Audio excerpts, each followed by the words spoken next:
Pessoal, dando continuidade ao nosso projeto Memória do Charuto Brasileiro, a gente está aqui hoje com Hugo Carvalho, que tem muitas histórias para contar para a gente.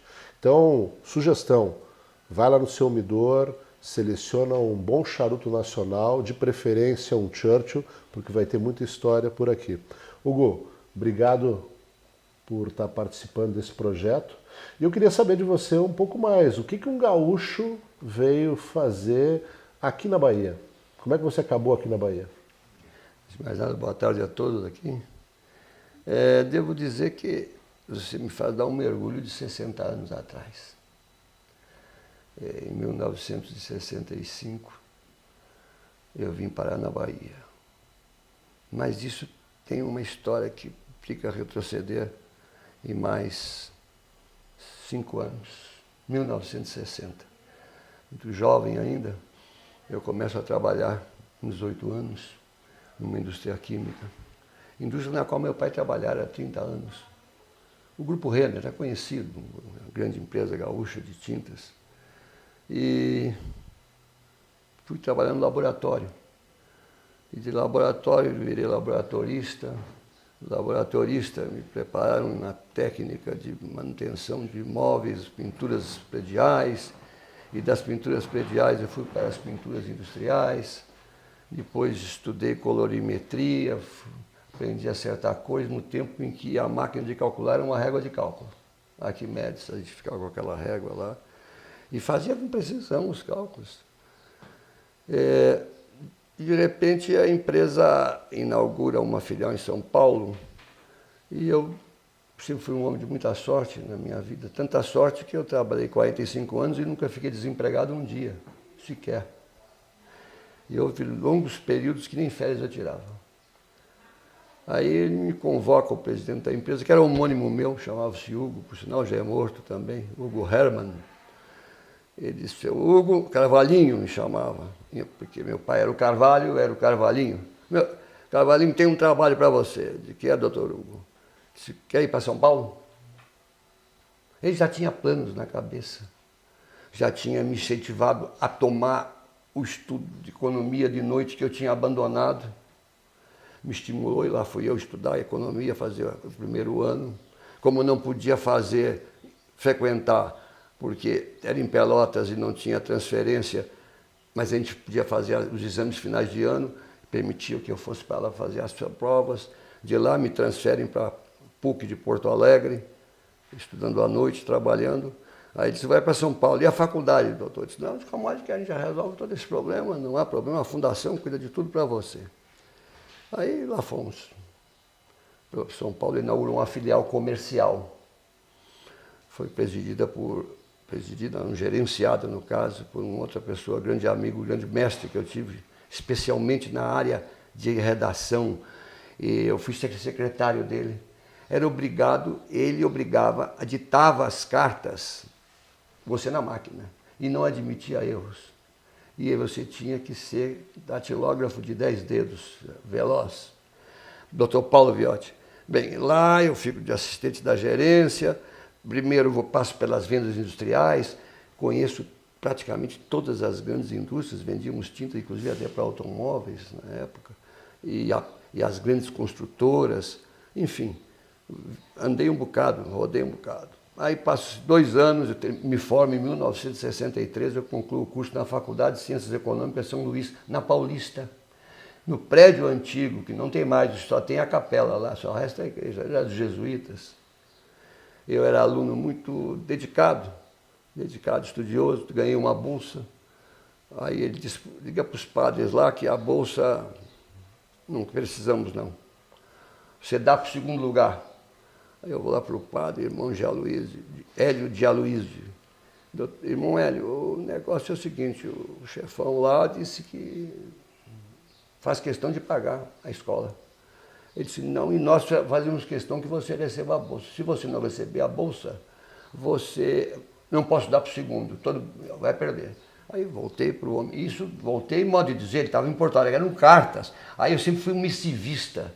Aí, devo dizer, eu fui um missivista intenso, por força de estar na empresa fora da central. Então eu era obrigado a reportar tudo por carta, sejam assuntos técnicos, administrativos, enfim, tudo carta, e malote, uma loucura. Ele disse, não, faça o seguinte então, veja quanto vale a bolsa. A bolsa é aquela faculdade cara, é uma faculdade cara, São Luís ainda hoje é uma faculdade muito cara. Eu pessoalmente não teria condições de pagar nunca aquela mensalidade. Era X, não sei, um valor alto. Eu disse a ele, transferia, disse, compre de livros para você. Então, ele foi um grande benfeitor da minha vida. Eu tenho esses livros até hoje. Bem, quando eu concluo a escola, no meu Paraninfo, houve uma discussão na época, Paraninfo entre Carlos Lacerda e Celso Furtado. Meu grupo defendia Celso Furtado, mas ganhou o Carlos Lacerda e eu tive Carlos Lacerda, o Corvo, por padrinho de formatura no Teatro Municipal de São Paulo. Faculdade reputada. Ele me preparou, ele já estava preparando, ele me chama depois no fim do ano e diz, você quer ir para a Bahia? Eu para a Bahia.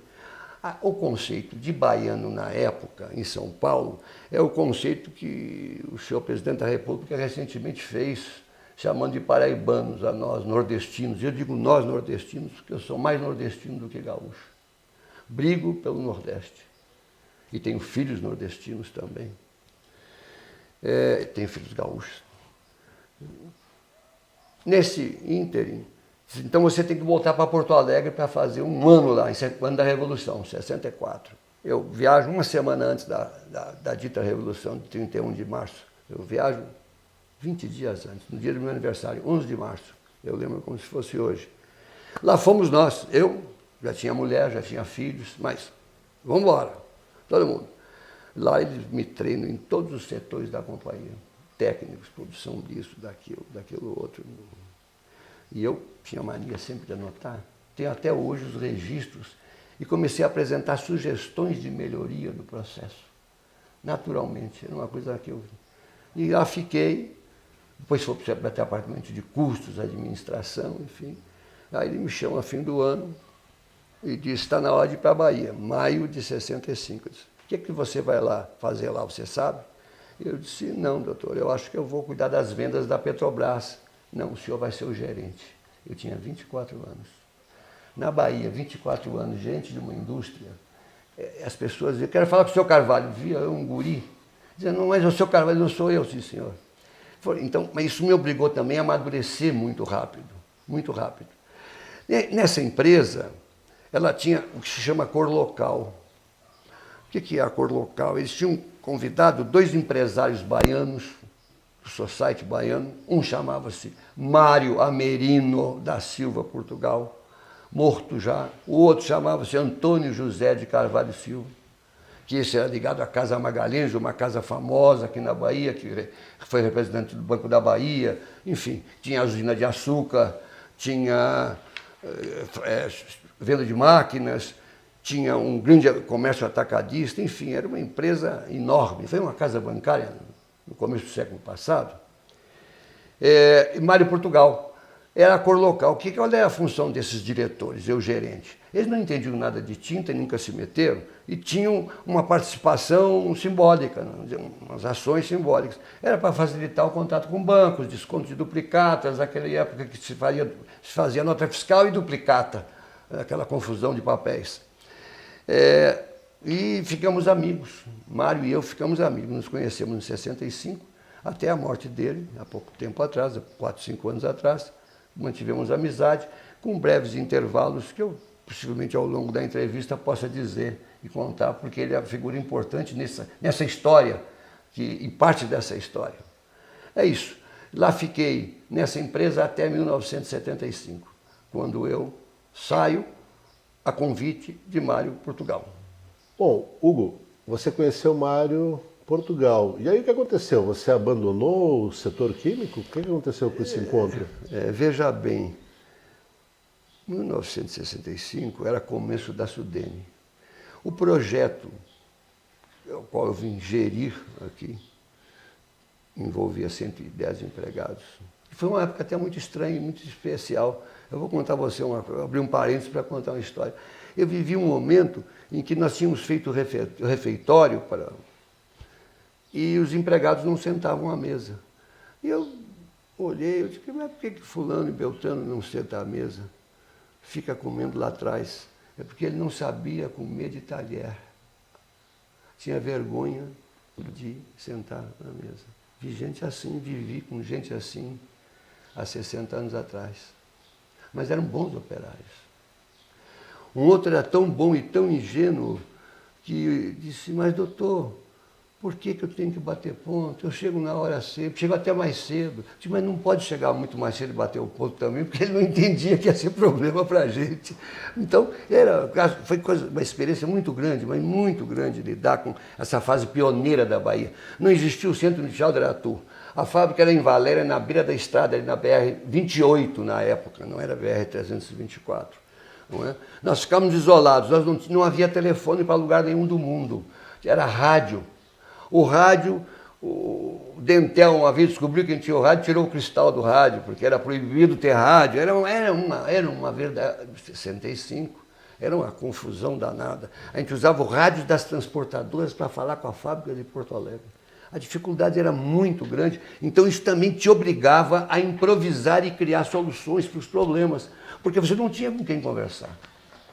Não tinha com quem conversar, não tinha com quem conversar. Tinha, paradoxalmente, um companheiro de trabalho que fora meu superior em Porto Alegre e passara a ser meu subordinado aqui. A velocidade que eu cresci dentro da empresa. O Walter, foi meu compadre, inclusive. Depois ele foi embora, não ficou aqui, ele desistiu, foi embora. Não, era muito bairrista, muito... O gaúcho tem disso também, é muito bairrista. Eu é que sou um pouco mais... Porque também eu não sou gaúcho historicamente, eu sou filho de paulista com catarinense. Nasci no Rio Grande do Sul. Então eu sou um homem do Brasil, não sou um homem do Rio Grande do Sul, sou um homem da Bahia hoje, eu sou baiano. Sem revogar o meu Internacional Futebol Clube, que é o meu time do coração vai jogar e tem que ganhar. Mas vamos lá. Então, como eu dizia, essas empresas tinham incentivos fiscais por 10 anos. Aí elas se locupletavam, ganhavam dinheiro. É verdade que o mercado também era muito difícil. Não é? A realidade do mercado, do projeto baseado no mercado gaúcho, aqui não se revelava igual, tínhamos que fazer ajustes. Era muito complicado isso. Nesses 10 anos eles ficavam. Depois o que acontecia? Iam embora, porque não tinha escala, não tinha volume de produção que justificasse. Era melhor trazer os produtos prontos de Porto Alegre do que trazer a lata de Porto Alegre, matéria-prima de São Paulo para fazer aqui, para vender 10 latinhas de tinta por mês, mais ou menos, não? Uma coisa assim. Então eu já via que a empresa já caminhava, outras empresas no Polo, não, aí o Polo chegou em 75. No Centro Industrial de Aratu, que foi em 66 que chegou o Centro Industrial, já outras empresas já estavam se preparando para sair fora. Muitas já tinham se mandado. Aquilo começou a virar um cemitério de empresas numa certa época. Eu digo, vai ser o caminho, vai ser esse. E quando acontecer isso, eu vou ter duas alternativas. Ou voltar para o Rio Grande do Sul, ou ficar na Bahia. Eu queria ficar na Bahia. Porque nessas alturas, Mário Portugal já me introduzira na noite baiana. Ele era um homem que gostava de festa, de uísque. Um boêmio. E um boêmio, e muito amante das artes também. Entendeu? Era um homem inteligente. Não era um industrial no sentido autêntico do termo, era um industrial baiano. É diferente do industrial paulista. O industrial baiano é diferente. Não é melhor nem pior, é diferente. E essa diferença que eu gostei. Eu gostei dessa diferença. Tinha trabalhado com gaúchos paulistas, estava trabalhando com baiano. Ele sempre deixou muito espaço para a gente trabalhar. Bem, então nesse aspecto, eu resolvi ficar com o Mário, sair da companhia. E ele tinha a ideia de fazer uma fábrica de charutos. Conhecer os cubanos nas viagens que ele fazia às Ilhas Canárias. Cubanos, não vamos contar a história, porque já todo mundo conhece a história da Menendez. Não vamos repetir coisa que já é velha e sabida. Foi dita e redita. Não é? E vem o projeto da Menendez para fazer da fábrica. Eu não entendia nada de charutos. Entendia de tintas. Entendia de projetos. Eu que fizeram os projetos para a Sudene. O primeiro projeto gaúcho aprovado pela Sudene, eu participei dele e fiz o da expansão da fábrica. Resolução 905, maio de 64. E jovem, 23 anos eu tinha. Bem, aí, resultado, o Mário estava comigo, me chamou, e ficou naquela história, mas a fábrica ainda dependia de imigração do pessoal. E como o Mário participava do grupo Magalhães, o mesmo que o outro diretor da Renner participava, tinha muitas atividades, me manda para ser o economista de uma usina de açúcar, usina Aliança, para fazer os projetos da fundação da Safra. E lá fui eu aprender de açúcar, fazer projetos da fundação. Depois que termina isso, me manda para uma cerâmica de refratários. E lá fui eu aprender refratário, viajar Brasil afora, contratar técnico para fazer tijolos refratários. Sempre nesses setores, minha tia, que eu tinha feito, depois da faculdade, uma especialização em custos industriais, eu me atia muito atinha a questão de custos. Não é? Fazia apuração de custos, coisa que na época poucas pessoas faziam e quase não estava valor para isso, a verdade é essa. Nunca se reputou devidamente um economista dedicado a custos, pelo menos eu tenho essa experiência. E poucos empresários. Uma exceção que eu conheci em nosso contexto chama-se Félix Menendez. Félix Menendez se preocupava com custo, porque ele era contador também, entendeu? Mas Mário nunca olhou para custo. Mas quer saber quanto faturou, quanto tem no caixa, e fim de papo, e está muito caro, está muito barato, não sei o quê, papapá. Aí, resultado da indústria de refratários, vou para a Merino Portugal, que era empresa de mais exportadora de fumos. A Merino Portugal era um exportador de fumos eu não vou dizer baixa qualidade, porque não é isso, de fumos destinados para cigarros negros, que são fumos que não servem para charutos. São fumos escuros, mas não servem para charutos. Não é? São fumos para cigarros negros, fumos picotados, recortados. É o que sobra da melhor seleção. Mas esse era o grande negócio de Mário. E uma parte, que chamamos de frogs, que é sapo, o fumo semidestilado que ia para os Estados Unidos. Isso o Mário fazia com perfeição e ele gostava disso. Além disso, ele sempre foi o perpétuo presidente do Sindicato da Indústria do Fumo na Bahia. A vida toda foi presidente. Me botava lá como conselheiro, membro do Conselho Fiscal, essas coisas. Inclusive, nesse interregno, que nós estamos sem fazer muita coisa, esperando que a nobreza cubana Menendez viesse para o Brasil, me botou no Centro das Indústrias da Bahia. Lá fui ser o secretário executivo do Centro das Indústrias ligado à Federação. Já fui ter contato com as indústrias e, enfim, desenvolver toda a atividade de interesse da indústria. Eu que passavam as atas por mim, aquela coisa toda. Continuando com o Mário. Mas Mário sempre foi me mandando para essas coisas enquanto não chegava o tempo da maturação do projeto. Em 76, chegam os primeiros imigrantes, Benjamin, Alonso Menendez, e depois nós trouxemos Evélio Oviedo, que era um cubano bem idoso à época, devia ter hoje, se velho já morreu, mas se vivo fosse hoje, devia ter perto de 90 anos, que foi o homem que treinou a mão de obra aqui. Foi o homem que treinou. E esse período de treinamento não se vendiam aqueles charutos, ficavam as meninas treinando aqui e não se vendiam os charutos. Um ou outro que se vendia como ressagos, como preço simbólico. Não é? E isso numa época da Revolução. Cubano aqui era a coisa mais terrível. Falou em cubano, mal sabendo eles que Félix e os cubanos que vieram detestavam Fidel, coisa que não acontecia comigo. Eu tinha outras visões e brigávamos muito por isso, brigávamos num bom sentido, né? Sempre, mas Félix falava em Fidel, ele se arrepiava todo, brigava mesmo, ficava bravo, e eles tinham razões, porque foram despojados da sua maior riqueza, que era a indústria de fumo, e ficaram nômades pelo mundo. Não é? O Félix veio morrer aonde? São Gonçalo dos Campos da Bahia, um homem que morava em Madrid, um homem que morava em Havana. Enterrou a vida dele aqui. Enterrou a vida dele aqui. Em favor de quê? Do negócio que nós estamos conversando agora, certo. O charuto brasileiro. Então, em suma, É esse o motivo porque eu entrei no ramo dos charutos. Não é? Aprendi com Benjamin, que foi outro grande mestre. Outro grande mestre. Você falou de Benjamin Menendez. Isso me faz lembrar um grande amigo nosso, Félix Menendez. Onde Félix entra nessa história? Veja bem, no primeiro momento, como eu disse, veio Benjamin e Alonso. Benjamin ficou na fábrica, a função que veio depois vai ser ocupada por Félix. E Alonso nas vendas, comigo, que era diretor administrativo, mas fazíamos juntos esse trabalho, viajamos muitas vezes juntos, porque ele tinha muito conhecimento também disso. Em 79 é que vem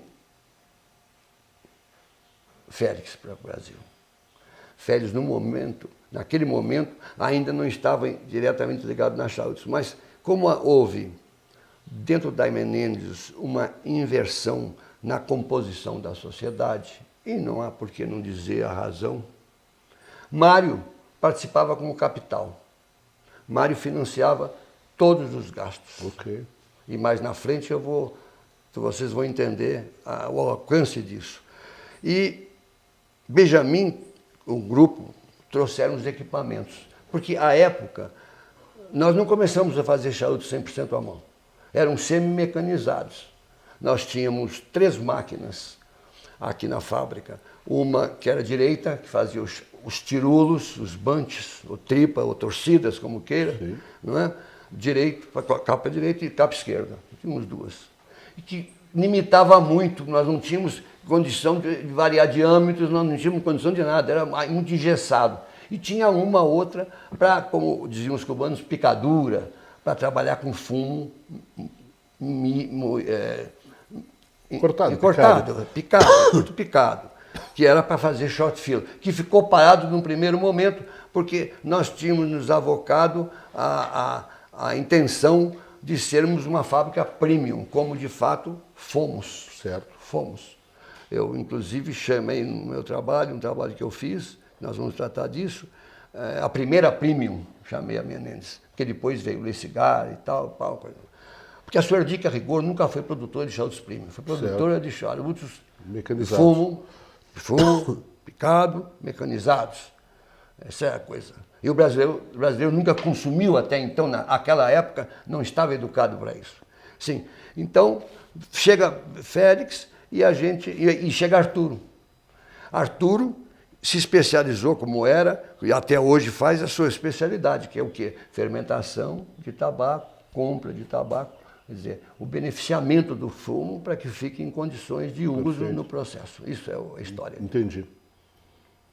Devo, se quiser, acrescentar, falando da inversão do capital que me falhou a memória, então era 60% Benjamin e 40% Mário. Só que as coisas vão crescendo, o balanço vai crescendo. Um dia a gente diz assim, mas cara, nós temos que acertar as contas, porque eu já estou botando muito dinheiro aqui. E Benjamin não quis aportar mais dinheiro. Certo. A verdade foi essa. Ele não quis. Teve um convite da General Cigar, foi trabalhar nos Estados Unidos. É quando Félix ele chama Félix, porque ele chama o Félix porque ele sabia que ele tinha que ir. Tá. Ele sabia que ia embora porque não tinha condição. E aí Mário se tornou majoritário. Certo. E eu saio da empresa num dado momento porque ele inventa. Mário gostava de inventar coisas. Inventa de transformar a Menendez em SA, de sócio único, que tem essa figura raríssima, mas ele desencantou a SA de sócio único e lá fez ele a SA de sócio único. E aí, resultado, ele tinha me dado as ações, não havia por que eu não assinasse as cotas. Não teve nada a ver. Ele ficou sócio único muito tempo. A SA, depois ele vê que o caminho era mais embaixo, porque nós dissemos, olha, isso não dá certo, a SA tem muita responsabilidade, compromisso, tem que publicar balanço. A balanço aqui. E aí ele teve que voltar. Aí voltou e recompôs e deu a parte que devia a Félix, a família Menendez, vamos ser mais amplos, a família Menendez, não é? E tocou a vida. Hugo, o que você considera, qual o fator do sucesso da Menendez como fábrica e como marca? Veja bem, naquela época, nós estamos falando finais do ano de 1976. As importações eram proibitivas, não é? O contrabando incipiente, coisas que hoje não são mais, né? Contrabando incipiente, e não havia charutos de qualidade razoável no mercado. Os da Suerdic eram todos do mesmo gosto, não variavam, era aquela mesma coisa. Fumara, arapiraca de capa, mata fina em alguns, não é? E fumo Brasil-Bahia, Mata Norte, e ficava em torno disso. Eram variações em torno do mesmo tema. O processo de produção totalmente diferente. Então, os cubanos trazem para a Bahia o processo de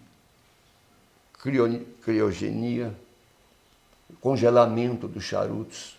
Foi a primeira, a Suerdic copiou, depois fez, a Dânima depois fez, os pequenos compraram um freezer, que é a mesma coisa, não é? Fizemos uma geladeira. Só fazendo um parênteses para quem está assistindo, esse é um processo que você faz para congelar os ovos do Lasioderma, que é uma praga de armazém, então é um processo que evita que lá na frente o ovo ecluda e comece a comer o charuto. Então foi um fato muito interessante para a época. Né? Muito interessante. Tivemos o cuidado de contratar meninas jovens, mulheres jovens, sem experiência nenhuma. Quando chegava aqui, dizia assim, não, eu sei fazer charuto. Eita, não interessava. Não interessava. Tinha que ser quem nunca fez charuto na vida. Eu, inclusive, cuidei da contratação. Trabalho aqui até hoje, a mulher que primeira contratada, trabalha até hoje. Já aposentou-se e está aí trabalhando ainda, complementando a renda dela. Então, o segredo foi esse, ensinarmos a técnica. No primeiro momento, tentou-se fazer o charuto 100% à mão. Com a vinda de Félix, se semi-mecanizou, criou-se as tiruleiras, fazemos os tirulos naquela esteira individual, etc., que facilita o controle do diâmetro final do charuto. Mas que não tira as características. No começo era feito à máquina. Certo. Era feito. Como é que a gente sabia que o charuto era feito à máquina? Era capeado à mão. Quando a gente cortava o charuto, via que o seu interior era cortado. Ela ficava uma fenda, aquela fenda que a máquina produzia. Quando é feito à mão, não vê. Todo... Mas aquilo ninguém entendia. E nós usamos de uma técnica. Alonso foi o pai dessa ideia, Alonso Menendez. Começamos a martelar long filler, long filler, long filler, long filler. Short filler, short... Ninguém sabia o que era isso.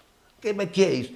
É a diferença entre o bom e o mal. Sim. Claro que era uma jogada mercadológica. Podemos ter excelentes charutos de fumo picado. Vejam os holandeses, fazem excelentes charutos, é tudo fumo mil, filtro mil. O segredo é a liga, a composição, o tratamento, o tabaco. Mas criou-se, e nós somos culpados, eu em parte, naquela época, o conceito de que bom era long filler. O outro é charuto barato. Isso nos ajudou muito, porque não havia charuto bom, leia-se caro. No mercado. Leia-se caro, caro. Não havia no mercado. Então surgiram os Eupátio. Foi a primeira marca, que era uma marca antiga, produzida pela Menendez. Então, o segredo era essa estratégia mercadológica, o mercado favorável, não havia produtor de charuto, e a Suerdic não se incomodava com essas linhas do Corodo Imperial, o Mata Fina que eles tinham. Eles não investiam nisso, o negócio deles era pesado, porque trabalhavam com grossistas, com atacadistas, eles não trabalhavam com o distribuidor. E nós tivemos uma dificuldade muito grande no começo. Como é que nós vamos fazer chegar o nosso charuto nas lojas? Porque estávamos ainda no foco da distribuidora, que também era o foco que os cubanos trouxeram, que era feito assim nos Estados Unidos também, grandes distribuidoras. Só que aquilo era uma época que estava se acabando e ninguém estava se dando conta. E os distribuidores tinham um contrato de exclusividade. Então havia o cara que trabalhava com a Pimentel, havia o que trabalhava com a Suerdic, ou os que trabalhavam, e geralmente nessas distribuidoras tinha o dedinho do dono da firma. Ele era sócio ali porque ele ganhava também na venda. Os Suerdicks foram especialistas nisso. Eram sócios da distribuidora em São Paulo, no Rio, Porto Alegre. Depois fomos saindo. Sim. Mas a verdade é essa. E era normal, não estava roubando nada de ninguém. Era do negócio, o esquema. Não é? Então, como é que nós íamos vender charuto? Tínhamos que entrar direto nas lojas. Mas isso foi a nossa salvação, porque ganhando mais, demos para as lojas uma margem maior que tinha comprando distribuidores. Então, o segredo foi esse. Um momento favorável.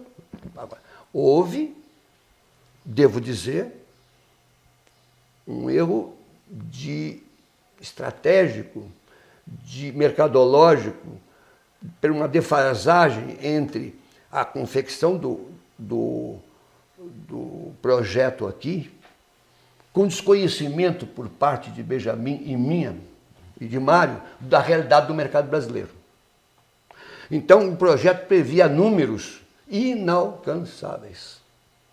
Por quê? Mas lá vamos exportar para os Estados Unidos, vamos exportar para a França, vamos exportar para a Lua, mas na hora H, cadê exportar? Porque o mercado que ficara vago pelo bloqueio americano à Havana fora enchido justamente pela fábrica que era de Benjamin e de outros. Sim. Então, estava todo mundo satisfeito. Por que eu vou tirar já o Monte Cruz, que está no lugar do Monte Cristo, para comprar um Menendez?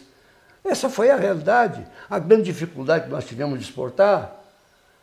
Eu lembro que, ao me desligar da companhia, eu entreguei a Mário pasta de A a Z, países de A até o Zaire, de Argentina ao Zaire, países que nós tínhamos mantido contatos, tentando vender, mas não dava, porque o mercado não é assim tão fácil. Então houve um erro estratégico de visão, que ninguém, é natural, a gente só descobre essas coisas com o passar do tempo. Mas, enfim, a Menendez deu-se bem no mercado nacional. Bem, a sua pergunta foi direta. Nacional, deu-se bem. Nas exportações, hoje em dia consegue recuperar alguma coisa, mas ainda não é nada que foi projetado no passado. Além de El Pátio, que outras marcas a Menendez desenvolveu? Em que momento? E o que você pode falar delas? Logo a seguir do lançamento do El Pátio, que era em caixas, como os cubanos chamavam, habilitadas, caixas revestidas, não é? De visual até muito bonito, por sinal, resolveu-se, em homenagem a Mário Amerino, lançarmos a marca Amerino, que foi o xodó de Mário. A marca Amerino, para a marca Amerino, usamos um fumo, na época, produzido pela Agrocomercial Fumageira, uma capa, porque nós tínhamos ligações com a Agro. Sim. E eu vou abrir um parênteses. Essa época, o presidente da Agro era Fernando Suerdick. Fernando Meyer Suerdick. Esse nome faz parte da nossa história também. Num sobrepasso, mais na frente, ele perde a presidência para a dona Gisla Suerdick.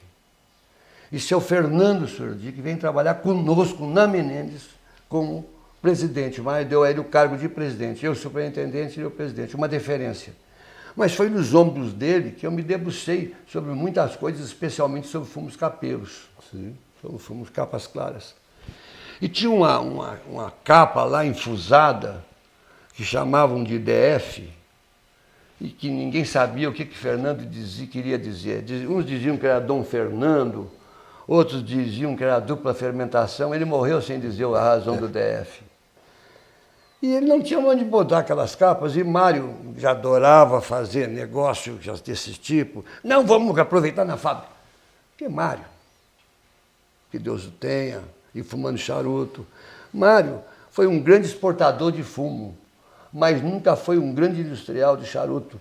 E Félix, se vivo estivesse, confirmaria a seguinte afirmativa: fabricante de charuto não pode ser exportador de fumo, porque o exportador de fumo quer vender tudo que presta e que não presta, e o fabricante de charuto só quer la crema. E aí Mário achava que não.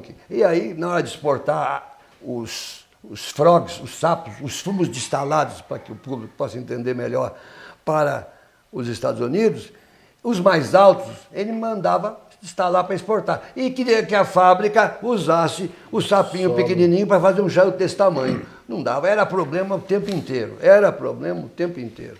Aí, tinha, os Félix sofria horrores. Olha, a Félix tinha uma qualidade, não é um defeito, que eu não tinha. Para mim é um defeito. Eu não fico quieto, eu chio, reclamo, brigo, digo que o diretor está ganhando muito, se ele está reclamando, você está reclamando, está caro, mas você está ganhando muito. E aí eu perco o emprego, não tem problema. Eu pedi um emprego aqui nessa empresa porque eu disse isso para os diretores atuais. Quando está dizendo, a primeira coisa é os diretores, não vai ter problema nenhum, não, eu não tenho problema de dizer. Eu tenho esse defeito, essa incontinência verbal. Félix não, Félix engolia, mastigava e vamos espichar o fumo para render e tal. Isso aí cada um tem o seu jeito, né? Não vamos mudar. Aí, resultado, você veja, para charuto, como dá subproduto, a fábrica de charuto long filler. Um charuto de 12 quilos, mais ou menos, o mineiro, gasta 18, 19 quilos de fumo. Ou seja, um terço do fumo é perdido. Como esse um terço era perdido, aí quisemos, não posso dizer quiseram porque eu estou envolvido na história, quisemos lançar um charuto short filler. Mas para ganhar dinheiro, que era mercadologicamente falando, e para não ter que criar uma nova marca, fizemos uma extensão do El Pátio, El Pátio número 5.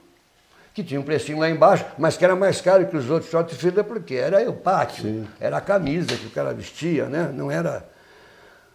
Mas não deu certo. Por quê? Porque o nosso público, as lojas que compravam de nós, não compravam esses charutos baratos da concorrência. Entende? Se viravam de mil maneiras, mas não compravam. Se compravam era para agradar o vendedor, mas não vendiam. Eles queriam vender o charuto caro, porque quanto mais caro o produto que você vende, melhor a venda. Não é caro no sentido de espoliação, não. É caro porque vale. Gasta-se muito fumo. Então usamos, mas não deram certo. Os projetos não deram. Depois veio o Amerino, com essa capa Dom Fernando, que ninguém sabia o que era, e que também não colou, não degringolou. Não andou, não andou. Depois nós viemos, aí tivemos muitas marcas, tivemos Maximus, tivemos Garcia Dávila, tivemos marcas exportadas, Copacabana, que era short filler, tivemos Dom Pablo, que era um belo charuto exportado para a Bélgica, com uma bela embalagem, semi-habilitada, caixa linda, enfim. Tem mais algum charuto aí, que eu não me lembro agora, mas deixe-me ver, sim. E depois veio o Alonso Menendez, né? Um clássico. Que é o clássico, que nós vamos falar dele mais na frente, se for o caso. Hugo, além da participação na produção de charutos, você também tem uma outra... outro fato muito interessante, que você acabou se dedicando à parte comercial e começou a escrever umas crônicas intituladas Fumaça Mágica, que aliás foi onde eu comecei a aprender muito sobre charutos. Você se dedicou muito à produção desses textos que eram altamente informativos para quem estava começando a degustar charutos. Conta um pouco mais como é que foi essa etapa aí. Veja, é o seguinte, quando nós estamos na Menendez, nós sentimos a dificuldade em vender produtos a grosso. Tínhamos que ir para as lojas, ponto de venda. Isso deu certo. Mas era muito pouco ainda. Nós precisávamos fazer os consumidores conhecerem. Não tínhamos recursos para fazer investimento em publicidade. À época ainda era facultado isso. Mas contávamos com a ajuda de muitas pessoas boas, como a Associação, muitos empresários, como a Associação Abifumo, brasileira da indústria do fumo, que era presidida por Dr. Nestor Jost, que é já morto, e tinha como secretário Paulo Tobias Granja, também morreu jovem esse rapaz. E ele nos ajudava muito com os contatos da Abifumo, e nós fazíamos, o segredo era nós criávamos notícia, nós fazíamos notícia. Que o Mário não entendia isso, o Mário não entendia. Disse, mas não estamos fazendo propaganda, mas nós estamos conseguindo uma coisa muito melhor, que é o merchandising, é chamarem a atenção. Eu apareço, logo que lançou o Amerino, na Veja, uma meia página fumando um charuto, que não custou nada, no entanto, vendia charuto. Aí seu Mário ficava com ciúme, porque não era ele. Nem charuto ele fumava na época. Ele não fumava charutos, ele fumava cigarros, entendeu? Então, tinha umas coisas que eram conflitantes. Você está na frente do negócio e o dono está toda hora pegando na cabeça que está gastando muito, que não sei o quê, não sei o quê. Mas vamos lá à frente. Aí, resultado, eu saio. Bom, aí nós fizemos um grande catálogo com retorno do cliente, cadastro do cliente. Se você devolver, vai receber uma cortesia da fábrica. E fizemos na revista Senhor uma página propagando os Amerino em caixas de luxo, que eram caixas lindas, machetadas lindas. Não é? E aquilo também ele tinha que pedir mandando o cupom, porque nesse tempo não havia facilidade do telefone, do DDD, nada, era tudo, era correio. Nós íamos à caixa postal todos os dias. Eu tenho caixa postal até hoje, em São Gonçalo dos Campos, não recebendo carta nenhuma por hábito cultural. Minha caixa postal é número 2, por hábito cultural. O que é que vem ali? Tudo que vem para mim, que eles, em vez de entregar em casa, negócio de banco, não sei, eles botam na caixa postal. Mas ninguém sabe que eu tenho a caixa postal, mas eu já não tenho mais e-mail, hoje é WhatsApp, o e-mail já não está se usando mais, ficou obsoleto. Então, mas eu ainda sou do tempo da caixa postal. Todo dia nós tínhamos na caixa postal, os pedidos chegavam.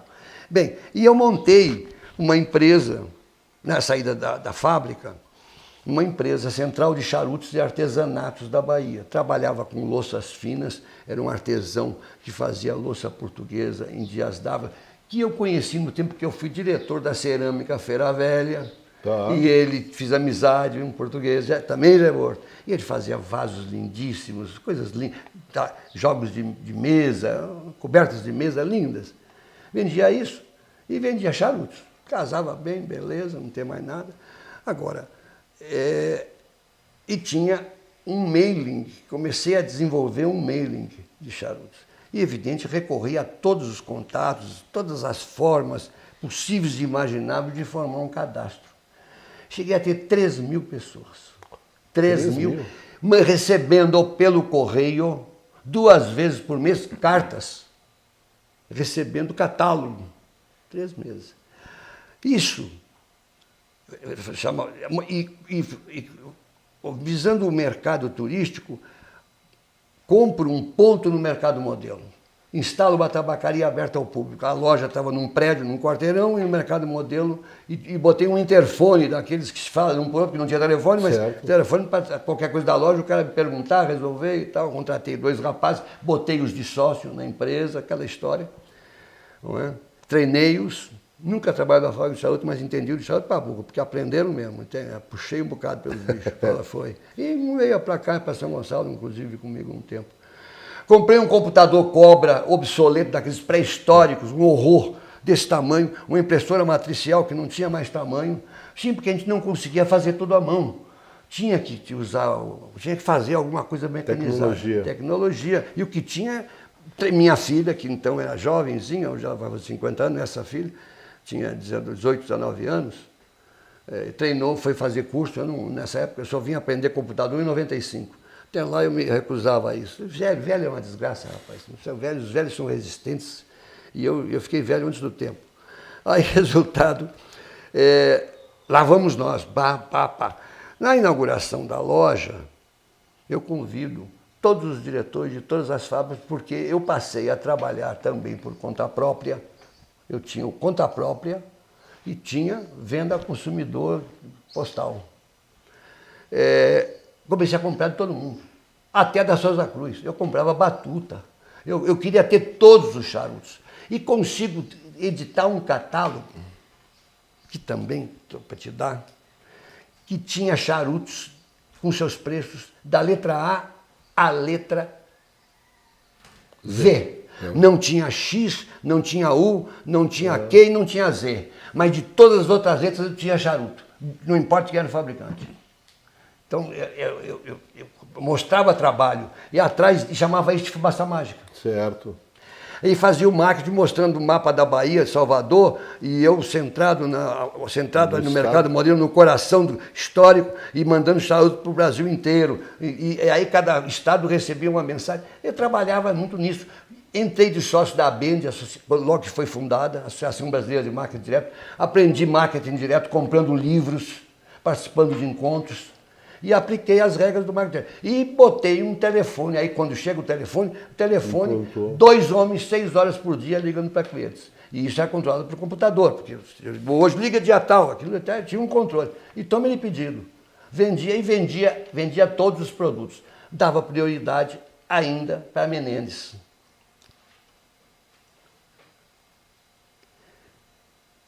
E complementei, além dos catálogos, como começava a ficar caro, eu digo, eu vou fazer as crônicas. Essas crônicas tinham uma coisa em particular, todas tinham a palavra charuto. Uma ou outra vez, eu avancei tentando ensinar alguém a fumar. Mas eu aprendi que não é assim que se vende charuto. Não é querendo ensinar a fumar. Cada um faz o que bem entender com o charuto. Eu quero que ele me compre o charuto. O resto é problema dele. Se ele usa, para que ele usa, se ele fuma ou usa para o que ele quiser, é problema dele. Ele está me dando prazer de comprar, ele tem prazer. Eu não tenho que querer botar nos cornos dele que não se corta assim, se corta assado, que bota aqui, que tira ali, não bota no licor, não bota no vinho. Nada. Faça o que você bem entender. Agora, se me perguntar, eu direi o pouco que eu sei para poder ajudá-lo. Não é? Mas também direi a ele, fique à vontade. Se não tiver gostoso, use de outra maneira. Não tem problema nenhum. E aí, mas ela tinha a palavra charuto, mas era sempre assim, como um companheiro meu, um confidente, com quem eu conversava. Sim. Não é? O charuto era isso. Então, e como a minha empresa tinha slogan, a fumaça mágica do prazer, daí saiu as crônicas Fumaças Mágicas. O período intenso delas foi de 97 a 2016, 20 anos. Depois parei. Foram quantas colunas no total, você tem ideia? Quantas colunas você fez? 300 e... quantas crônicas? 320, 330. Quer dizer, quase uma por dia? Não. Se você for somar aí, daria a leitura hoje de uma... Não, dá 2 livros. Não, já tentei, já pensei em fazer, porque inclusive eu já classifiquei parte delas, algumas é assim, historiando, sim, outras é sonhando, outras é, não sei, navegando, criando termos poéticos e enquadrar as crônicas por sua natureza. Eu trouxe uma aí até Charutos Amantes. Mas por acaso colhei, mas estava lá e digo, vou trazer essa crônica. Vamos ver ela, logo em seguida. Aqui. Então é isso, viu? Durante 20 anos eu produzi. Hoje eu parei já de produzir as crônicas, não estou mais produzindo, porque também não estou mais dentro do segmento. Certo. Então, outra, injunções da vida. Eu tive um prejuízo aqui muito grande, quando perdi o computador, sequestraram todo o computador aqui, eu perdi. Eu tinha mais de 2.000 e-mails. Eu reconstituo isso. Estou com 1.000 e tantos, eu sofro outra pane do computador. Eu digo, desisti. Não desisti, não. E depois outra coisa, aquilo era para manter vivo o mercado. Clientes mesmo, eu cheguei a ter o quê? 80, 90 Sim. clientes fiéis, tinha gente que comprava todo mês, tinha gente que comprava de 2, tinha gente que comprava uma vez por ano. Não é? Mas sempre um excelente mercado. Excelente. Raros foram os picaretas que atravessaram o caminho. Por aí. Antigamente, praticamente não havia nenhum. Hoje já está mais perigoso. Hoje já não é como era antigamente, não. Em suma, é isso. Em 1985, você sai da Menendez e vai trabalhar na Suerdic. Conta um pouco como é que foi essa transição. Eu já devo ter dito isso anteriormente, que a gente sempre tinha um conflito com o Mário com relação às promoções que se faziam. Quando se lançou o Alonso Menendez, presente, Dr. Nestor Jost, Carlos Heitor Coni, o mundo empresarial do Rio, lá no Baton Rouge. Foi um sucesso fantástico, mas não foi. Em setembro de 85, precisamente dia 4 de setembro de 85, por iniciativa e ajuda intensa do Paulo Granja, da Abifumo, foi quem coordenou tudo para nós. Fizemos a primeira noite carioca dos charutos no Clube Comercial do Rio de Janeiro. O evento teve uma repercussão tão grande, está aqui para demonstrar. O Jornal do Brasil, de 5 de setembro, na primeira página, uma foto desse tamanho, mostra a economista Solange, não recordo o sobrenome dela, do BNH com um enorme charuto na mão e o presidente da Associação Comercial acendendo o charuto Menendez. Mas estava na Europa. Quando chega da Europa, ele tem uma verdadeira explosão. E eu pedi demissão em caráter irrevogável, porque já estava cansado de malhar em ferro frio. A verdade foi essa. Muito bem. Compusemos-nos, numa boa. Eu acho que ele também estava cansado de mim também, certamente, porque o dinheiro sou chato de ser suportado muito tempo. E fui lá para o negócio das charutos que eu lhe falei e comprei de todo mundo. Seu Mário, quando soube que eu estava comprando todo mundo, e tentou pegar a relação dos meus clientes, que eu já não estava fazendo no Cobra, estava fazendo no escritório de informática, contratado para fazer todo o meu mailing e tudo, já numa versão mais nova de computadores. Sabe? Havia muitas empresas na época que faziam isso, sim, não é isso? E ele tentou por tudo até cooptar os caras para vender, dar relação para ele, e ele não conseguiu. Aí sabe o que ele fez? Peremptoriamente determinou a fábrica, não vendam mais para Carvalho. Por sorte, eu estava escudado nos outros lados. Como ele e a alemã não se trocaram, a alemã, no caso, é a senhora Gisela Suerdick, que sempre se tratou cordialmente como alemã. Que alemã ela era, não é nenhuma ofensa, pelo contrário. Ele e a alemã também não amarravam muito os bigodes. A alemã também, para apurriar, ela me chama para trabalhar com ela.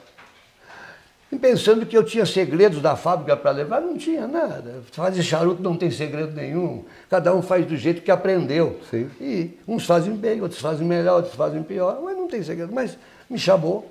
E também, talvez, em parte, reconhecendo o meu trabalho, etc., deve ter sido, para ficar à frente do processo de compra da Melita.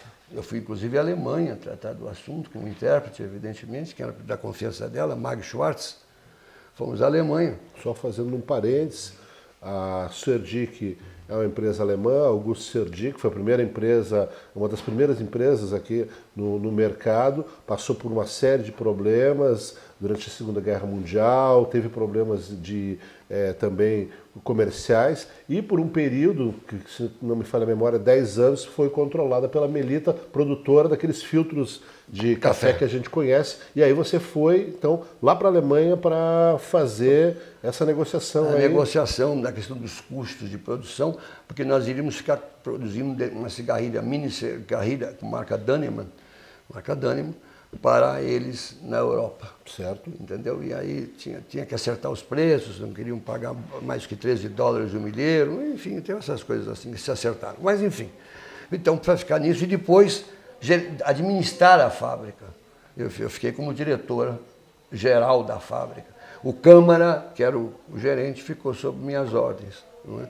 E lá a gente encontrou um quadro desolador, não é? Produtividade baixíssima, controle de qualidades deficientes, porque a fábrica estava abandonada, entre aspas, não havia gerência especializada. Câmara se esforçava sozinho, mas empregados estáveis que trabalhavam, enfim, máquinas antigas exigindo manutenção que não tinha, quadro de sistema de força incompleto, não caía energia, enfim, os assoalhos rotos, um caos. Aquilo foi um trabalho muito grande. O maior foi o trabalho externo. Internamente nós reformulamos as linhas, mudamos as formulações de algumas coisas, retiramos muitos produtos, demos uma enxugada no quadro pessoal, aproveitando aquele momento que quem saísse seria indenizado pelos antigos proprietários, e na linha de produtos, que tinha produto que se fazia 20 por mês, não justificava. Não é? Tentando ganhar escala, e reduzimos o quadro na época com uns 500, mais ou menos. Os 200 foram demitidos naquela ocasião. Quem levou a culpa foi a Melita, né? Porque não fomos nós. Nós queríamos ficar com todo mundo, mas eles não quiseram. Mandaram embora os caras, e foi assim mesmo. Não é? Aí, resultado, o trabalho maior foi externamente, com os revendedores. porque eles estavam cheios de problemas e queriam soluções. E reclamavam da qualidade. Eram reclamações de todo lado, todo lado, todo lado, todo lado, todo lado. E eu aí tive um novo aprendizado, vender charuto através de logística, de distribuidores, né? Que era o Vaz, a Casa Condor e lá o Djalma, lá em Porto Alegre, que eram os distribuidores. Aí foi um trabalho muito difícil e havia resistência às inovações. O mercado estava mudando, estava se vendo que eu já tinha experiência em venda de charuto e sabia que o caminho não era aquele, o caminho era o que eu estava traçando. E eu tive prejuízo no meu negócio, entre aspas, porque eu fui me dedicar integralmente. Devo lhe dizer que ela me fez um convite irrefutável, financeiramente e funcionalmente. Eu era plenipotenciário e, ao mesmo tempo, tinha um rendimento muito maior do que eu recebia em Portugal. Então eu também não tive muito que me preocupar, não, entendeu? Tinha carro, motorista, tinha tudo que você possa, cartão internacional para viajar, da Varig, não tinha problema nenhum. Não precisava dar satisfação que fui viajar, não fui.